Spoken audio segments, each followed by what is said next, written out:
है। घोड़ासहन में बन रहा था ये जो पुल जो ध्वस्त हुआ है, करीब 1.5 करोड़ की लागत से ये पुल बन रहा। अमवा से चांदपुर के रास्ते में ये पुल बन रहा था, करीब 40 फीट में ये पुल का निर्माण किया जा रहा था, लेकिन अब ध्वस्त हो गया। तस्वीरें आप देख सकते हैं पुल निर्माण के ध्वस्त की।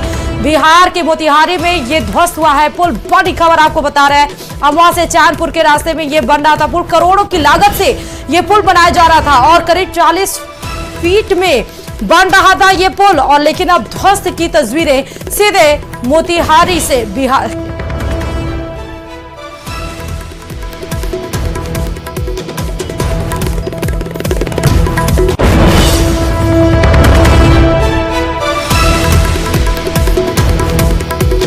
तो करीब 1.5 करोड़ की लागत से यह पुल बन रहा था। निर्माणाधीन पुल आप देख सकते हैं कि किस तरह से ध्वस्त हो गया है।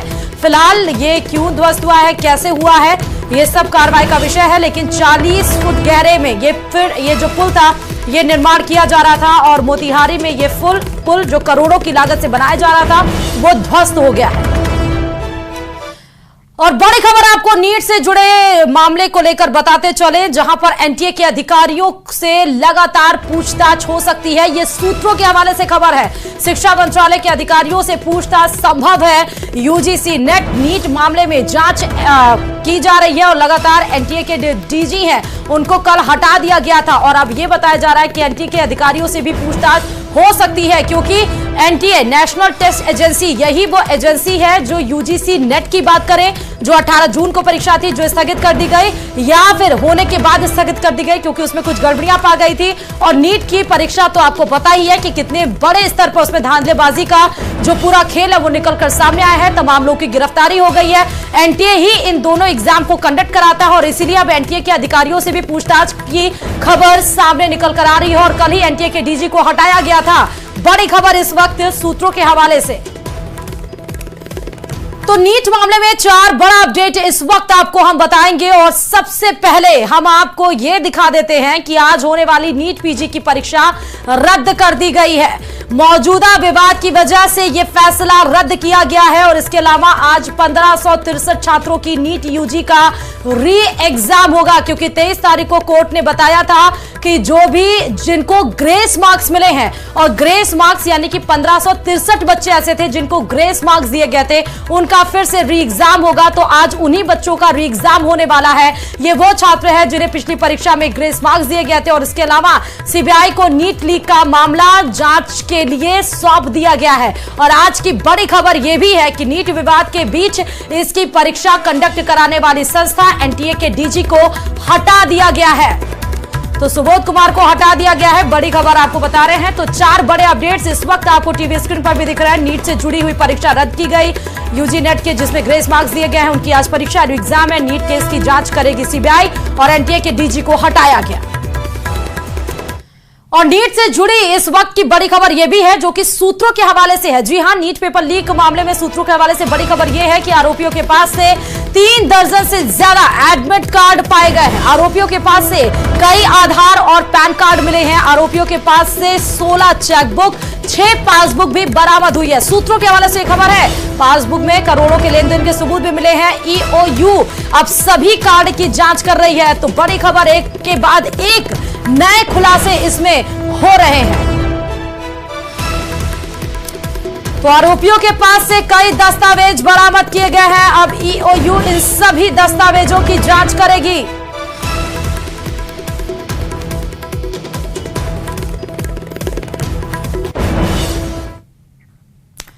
और इधर संजीव मुखिया के कारनामे पहली बार बिहार में कुख्यात नहीं हुए हैं। सॉल्वर गैंग का सरगना संजीव मुखिया और उसका बेटा शिव दोनों पेपर धांधली के उस्ताद हैं। देखिए रिपोर्ट।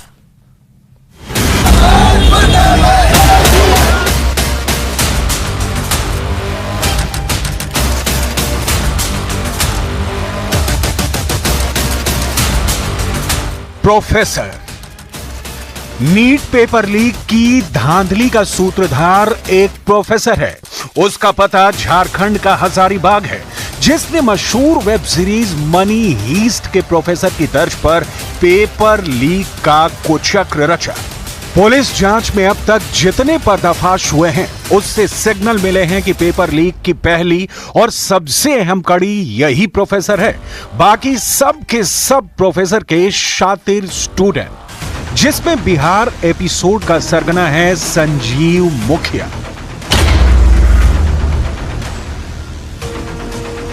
तारीफ बस इतनी भर कि 20 साल से पेपर लीक का किंग पिन है। नीट पेपर लीक धांधली का सबसे कुख्यात नाम है संजीव मुखिया, जिसके खुराफाती दिमाग से लाखों छात्रों के भविष्य से खिलवाड़ करने वाली तरकीब निकली। लेकिन नीट पेपर धांधली का सारा कुचक्र सिर्फ संजीव मुखिया के अकेले बूते भर की बात नहीं। इस गड़बड़झाले में संजीव मुखिया के साथ बराबर के साझीदार हैं। नीट पेपर लीक के सरगना ने ऐसा नेटवर्क बना रखा है जो किसी का भी दिमाग चकरा देगा। संजीव मुखिया की क्राइम कंपनी बड़ी है, रसूखदारों से भरी पड़ी है। पढ़े लिखे ज़हीन पेशेवर लोग इसकी लीक कंपनी में प्रोपराइटर हैं। नीट पेपर धांधली करके पूरे देश में खलबली मचाने वाले संजीव मुखिया का कच्चा चिट्ठा खुल गया है। लेकिन पहले जानते हैं कि नीट पेपर लीक का षड्यंत्र रचा कैसे गया, किस सेंटर में पेपर लीक हुआ ये जानते हैं। पेपर लीक की सारी सेटिंग झारखंड में की गई। आरोप है कि बिहार के संजीव मुखिया ने कथित प्रोफेसर को मोहरे के तौर पर इस्तेमाल किया।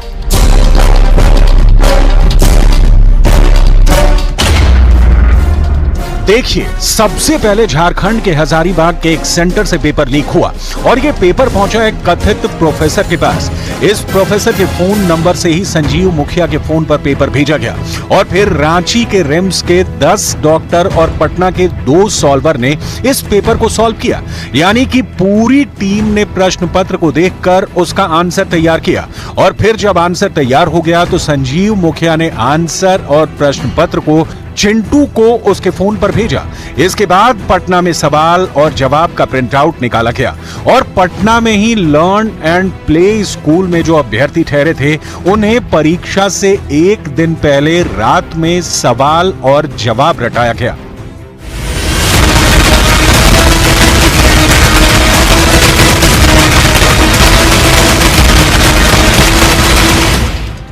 नीट पेपर लीक होकर बिहार में ऐसे पहुंचा, लेकिन देश के बाकी सेंटर पर इन्हें कैसे लीक किया गया, किसने करवाया, अब इसे देखिए। अब तक की जांच में पता चल रहा है कि संजीव मुखिया के साथ इस मामले का मास्टरमाइंड है रवि अत्री और उसका गैंग। रवि अत्री फिलहाल मेरठ की जेल में बंद है और इसके ही गैंग के 2 सदस्य अतुल वत्स और अंशुल सिंह बाहर एक्टिव थे। अतुल वत्स और अंशुल सिंह ये दोनों बिहार, महाराष्ट्र, गुजरात में नीट लीक का जिम्मा संभाल रहे थे। इन दोनों के सीधे संपर्क में था संजीव मुखिया। ये मुखिया भी बड़ा किरदार है। इसके पास जो क्वेश्चन पेपर आया उससे इसने सॉल्व कराया सॉल्वर गैंग से। ये सॉल्वर गैंग पटना और रांची में था। रांची में 10 डॉक्टर और पटना में 2 सॉल्वर। इन सबसे संजीव मुखिया ने पेपर सॉल्व कराया। इसके साथ ही संजीव मुखिया के नेटवर्क में जुड़े थे सिकंदर यादवेंदु। ये सिकंदर जो है मुखिया का शागिर्द है और इस पर अभ्यर्थियों को लाने का जिम्मा था। इसके अलावा मुखिया के नेटवर्क में अमित आनंद और नीतीश कुमार भी जुड़े थे। इन दोनों पर पैसों की डीलिंग का जिम्मा था। बिहार के जिस गेस्ट हाउस में पेपर सॉल्व किए गए वहां की सारी सेटिंग सिकंदर ने प्रीतम के साथ की थी। वही प्रीतम कुमार जो कि तेजस्वी यादव के पीएस हैं। प्रीतम कुमार के पटना वाले पते पर ईओयू का नोटिस पहुंच चुका है। मगर नीट पेपर लीक का मगरमच्छ कहा जाने वाला संजीव मुखिया फरार है, क्योंकि संजीव मुखिया कोई छोटा मोटा खिलाड़ी नहीं, 20 साल से पेपर लीक का तजुर्बेकार है। पुलिस संजीव मुखिया के लिए जगह जगह छापेमारी कर रही है। वहीं संजीव मुखिया की मां ने बातचीत में बताया कि उन्होंने अपने बेटे को गलत संगत में जाने से कई बार आगाह किया था। आप समझ में आ गया ना, आप पलाई से कहते थे हाँ कि दोस्ती उतने करो कि जितना मेरा अच्छा लगे, चादर उतने तानो कि जितना भर की गोड़ झक सके, ये ना कि इतना तानो कि हाँ उठा हो जाए। अभी संजीव मुखिया फरार चल रहे हैं, कहाँ पड़े संजीव जी? हम नहीं जानते हैं। हम जानते तो हम अपना ले जाके दिखवाते नहीं कहते कि हमको दिखा दो, हम बेदम हो रहे हैं।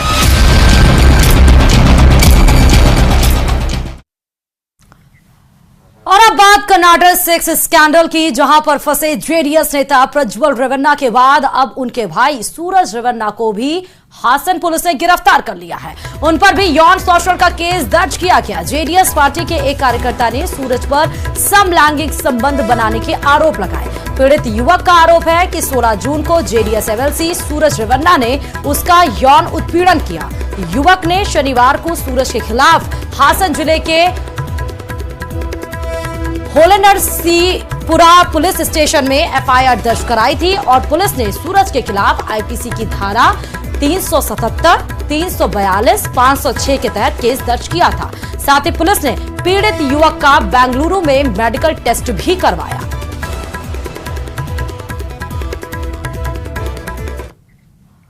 और अब बात जम्मू कश्मीर से बड़ी खबर की कर लेते हैं, जहां पर सुरक्षा बलों ने एक आतंकी को ढेर किया है। एक बड़ी कामयाबी सुरक्षा बलों को जम्मू कश्मीर में मिली है। सुरक्षा बलों की तरफ से लगातार सर्च ऑपरेशन चलाया जा रहा है और उरी ऑपरेशन में अब तक एक आतंकी ढेर कर दिया गया है। तो सुरक्षा बल की तरफ से जो सर्च ऑपरेशन चलाया जा रहा था उसमें एक आतंकी ढेर कर दिया गया है। उरी में ये सर्च ऑपरेशन अपने जवानों के द्वारा चलाया जा रहा था, जिसमें सुरक्षा बलों ने एक आतंकी को ढेर कर दिया है। फिलहाल ये बड़ी खबर आपको जम्मू कश्मीर से इस वक्त की बता रहे हैं। और इधर लोकसभा चुनाव में मिली हार की बीएसपी या अध्यक्ष मायावती आज समीक्षा बैठक करेंगी। आज लखनऊ में मायावती ने पार्टी की बड़ी बैठक बुलाई है। आपको बड़ी खबर ये बता रहे हैं और इस बैठक में पार्टी के वरिष्ठ नेताओं के साथ जिले के पदाधिकारी भी शामिल होंगे। बताया ये भी जा रहा है कि मायावती अपने भाई आनंद कुमार को भी जिम्मेदारी दे सकती हैं। सुबह 11 बजे से मॉल एवेन्यू स्थित बीएसपी के पार्टी मुख्यालय पर यह बैठक होगी।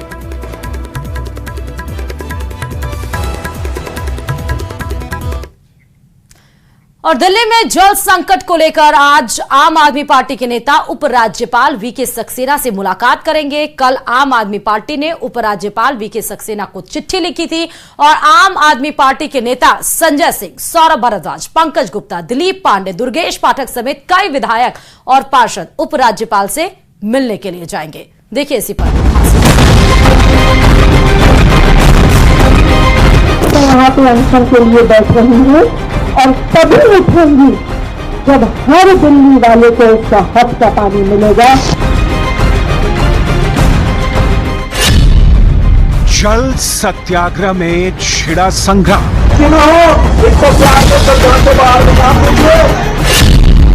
आतिशी के अनशन में हंगामा। लोगों के पानी की लड़ाई चल रही है, यहाँ ड्रामा मत करो।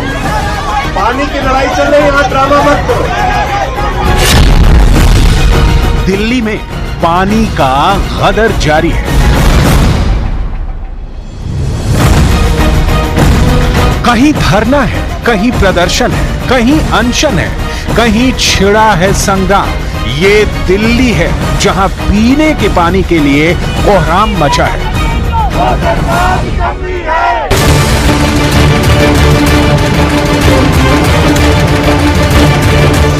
हर दिन के साथ टेंशन बढ़ती जा रही है, लेकिन सियासत थमने का नाम नहीं ले रही। दिल्ली की जल मंत्री आतिशी के अनशन में दूसरे दिन जोरदार हंगामा हुआ, जब अनशन की जगह पर दिल्ली के रोजगार के मुद्दे पर प्रदर्शन शुरू हो गया। यहाँ नौकरी से निकाले गए बस मार्शल अपनी मांग लेकर पहुंचे थे। किसी के साथ धक्का मुक्की ना हो।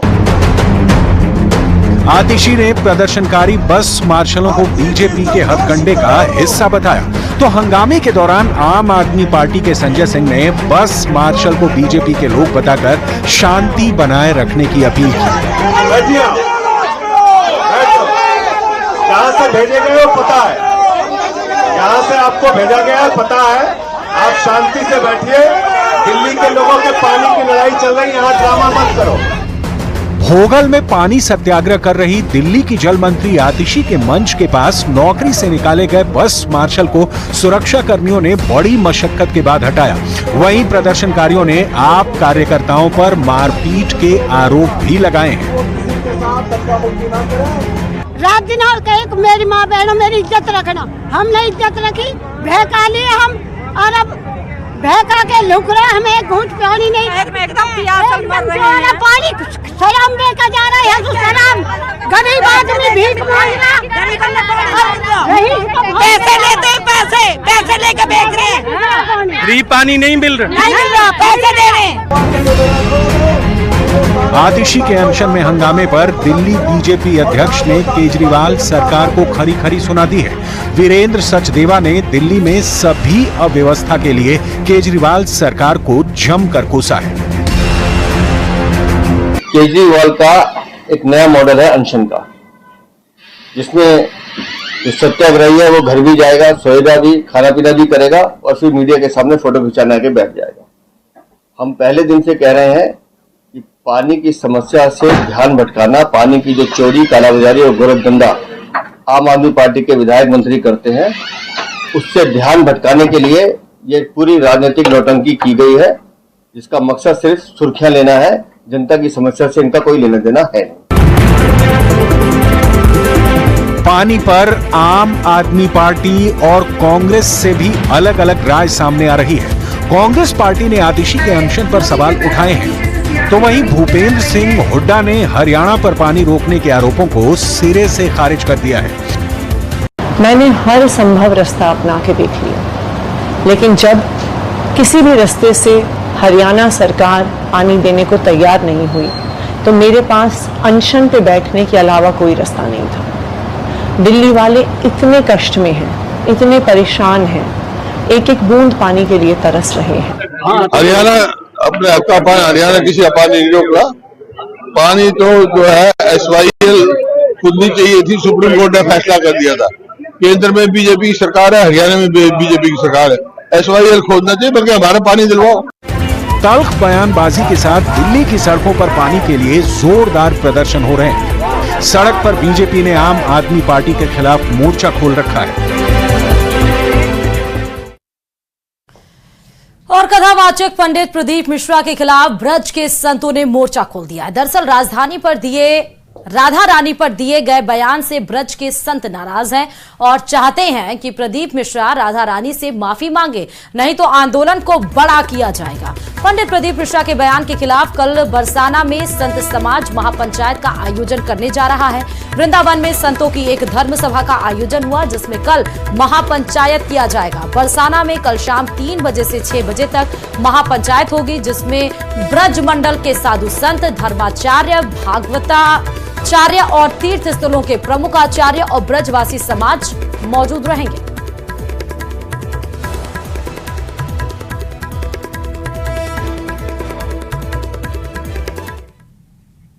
चलिए खबरों में आगे बढ़ते हुए बताते चले आपको, T20 विश्व कप में एक बड़ा उलटफेर हुआ है और एक बड़ी खबर भी है, क्योंकि पहली बार ऐसा हुआ है T20 विश्व कप में कि अफगानिस्तान ने ऑस्ट्रेलिया को हरा दिया है। 21 रन से अफगानिस्तान ने जीत दर्ज की है। बताते चले कि अफगानिस्तान ने ऑस्ट्रेलिया को इसमें हरा दिया है और सेमीफाइनल में कहीं ना कहीं दरवाजा खटखटाने के लिए अब अफगानिस्तान बिल्कुल एलिजिबल हो चुका है। ऑस्ट्रेलियाई टीम 127 रन पर सिमटी नजर आई। अफगानिस्तान ने बनाए थे 148 रन, यानी कि 149 रन बनाने थे ऑस्ट्रेलियाई टीम को, लेकिन 127 रन पर ही सिमट गई। 21 रनों से जीत दर्ज करके अफगानिस्तान ने T20 विश्व कप में एक बड़ा उलटफेर कर दिया। और वाराणसी में बारिश के लिए इंद्रदेव को खुश करने की खातिर अनोखा उपाय किया गया है। शहनाई बजाकर बारिश की कामना की गई है और इसी पर देखिए ये विशेष रिपोर्ट।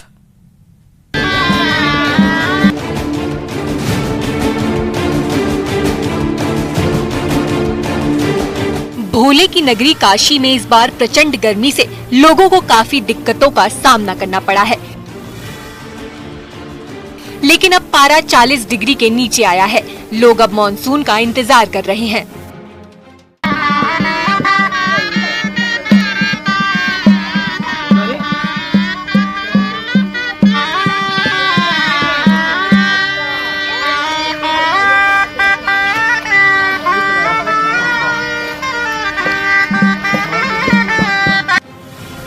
इंद्रदेव की मेहरबानी हो जाए, इसके लिए पवित्र गंगा नदी में खड़े होकर शहनाई वादकों ने प्रसन्न करने की कोशिश की।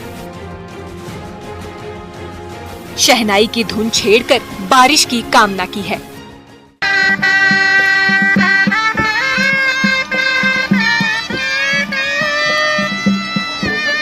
गर्मी से बेहाल है लोग, इसलिए मैं भगवान बाबा विश्वनाथ जी का आशीर्वाद लेके चलता हूँ मंदिर से। माँ गंगा का चरण छू के मैं प्रणाम करता हूँ, उनको माला फूल अगरबत्ती जला करके भगवान इंद्र को मैं समर्पित करता हूँ। और भगवान इंद्र से विगत वर्षों की भांति इस वर्ष भी मैंने प्रार्थना किया कि हे नाथ, बारिश कम से कम हो जाए, जो काशी की जनता ने पूरे देश की जनता को राहत मिले, किसान।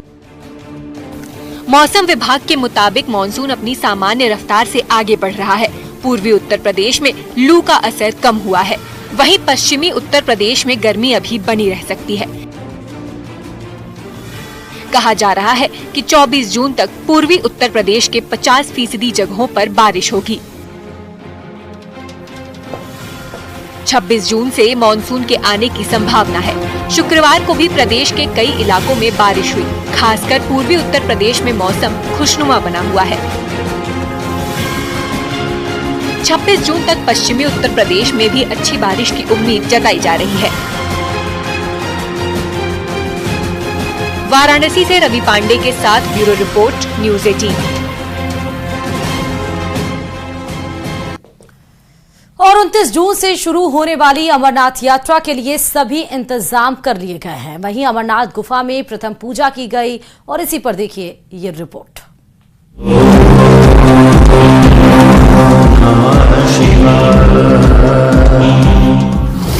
29 जून से शुरू हो रही अमरनाथ यात्रा, श्रद्धालु कर सकेंगे अमरनाथ बाबा के दर्शन।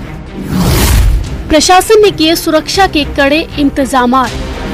अमरनाथ यात्रा 29 जून से शुरू हो रही है, जिसको लेकर प्रशासन की ओर से खास तैयारियां की जा रही है। इसी कड़ी में जम्मू कश्मीर के मुख्य सचिव अटल डुल्लू ने भगवती नगर स्थित यात्री निवास का दौरा किया। उन्होंने अमरनाथ यात्रियों के लिए की जा रही व्यवस्थाओं का जायजा लिया। सुरक्षा यात्रा की हमारी प्रायोरिटी है और इस चीज को सुनिश्चित किया जाएगा कि जो यात्रा होगी उसको पूरी सिक्योरिटी दी जाएगी और ये हमारी पूरी कोशिश। आज मैं यहाँ आया, मैंने यहाँ के जो डिफरेंट ऑफिसर्स के डिपार्टमेंट्स के ऑफिसर्स हैं उनके साथ मीटिंग भी की और उनसे रिव्यू करने के बाद मुझे ये लगा कि यहाँ की जो व्यवस्था की गई है ये सेटिस्फैक्टरी है और मुझे लगता है कि ये जो यात्री यहाँ आएंगे उनका एक्सपीरियंस अच्छा है। वहीं जम्मू कश्मीर के उपराज्यपाल मनोज सिन्हा ने बाबा अमरनाथ की प्रथम पूजा में वर्चुअल रूप से भाग लिया। उपराज्यपाल मनोज सिन्हा ने एलजी कार्यालय से ही वर्चुअली पूजा में शामिल हुए। इस दौरान उपराज्यपाल मनोज सिन्हा ने कहा कि 29 जून से देश भर के श्रद्धालु बाबा अमरनाथ के दर्शन कर सकेंगे। आज शुभ मुहूर्त में बाबा अमरनाथ जी की प्रथम पूजा संपन्न हुई। 29 जून से देश भर के श्रद्धालुओं के लिए बाबा अमरनाथ के दर्शन खुल जाएंगे। श्राइन बोर्ड ने और जम्मू कश्मीर प्रशासन ने देश भर से आने वाले श्रद्धालुओं के लिए अच्छे इंतजाम किए हैं। पिछले 2 वर्षों में यात्रा सुविधाओं में काफी बढ़ोतरी हुई है। सुरक्षा एजेंसियों ने सुरक्षा की भी चाक चौबंद व्यवस्था की है। जम्मू कश्मीर की ये पुरातन संस्कृति रही है। जम्मू कश्मीर के सभी धर्मों के लोग इस यात्रा में बढ़ चढ़ करके हिस्सा लेते रहे, सहयोग करते रहे। जेएमसी के मुख्य परिवहन अधिकारी धर्मवीर सिंह ने भी आश्वासन दिया है कि यात्रियों के लिए जेएमसी आदि जैसी विभिन्न एजेंसियों की ओर से सभी व्यवस्थाएं की गई हैं। साफ सफाई का तो खास ख्याल रखा जा रहा है।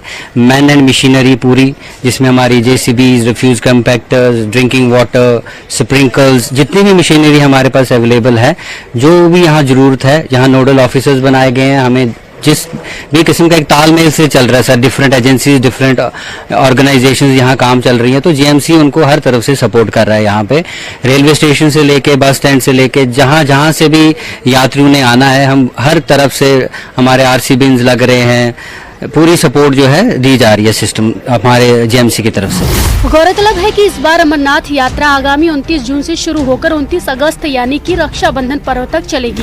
इस 18वीं अमरनाथ यात्रा में बालतर और पहलगाम मार्ग से भक्त यात्रा करेंगे।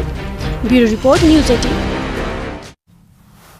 और अब खबर बॉलीवुड से है, जहां पर सोनाक्षी सिन्हा और जहीर इकबाल आज शादी के बंधन में बंध जाएंगे। पहले दोनों की मंगनी होगी, फिर रजिस्टर्ड मैरिज करेंगे और इसके बाद शाम को मुंबई के दादर में शिल्पा शेट्टी के रेस्टोरेंट बैस्टियन में रिसेप्शन पार्टी होगी। बताते चले कि रिसेप्शन पार्टी में सलमान खान भी शिरकत करेंगे और इसके साथ ही सीरीज हीरा मंडी की पूरी स्टार कास्ट भी रिसेप्शन पार्टी में शिरकत कर सकती है। सोनाक्षी सिन्हा की शादी से पहले शनिवार शाम को उनके घर रामायण में एक पूजा रखी गई। सोनाक्षी की मां पूनम सिन्हा की मौजूदगी में यह पूजा रखी गई।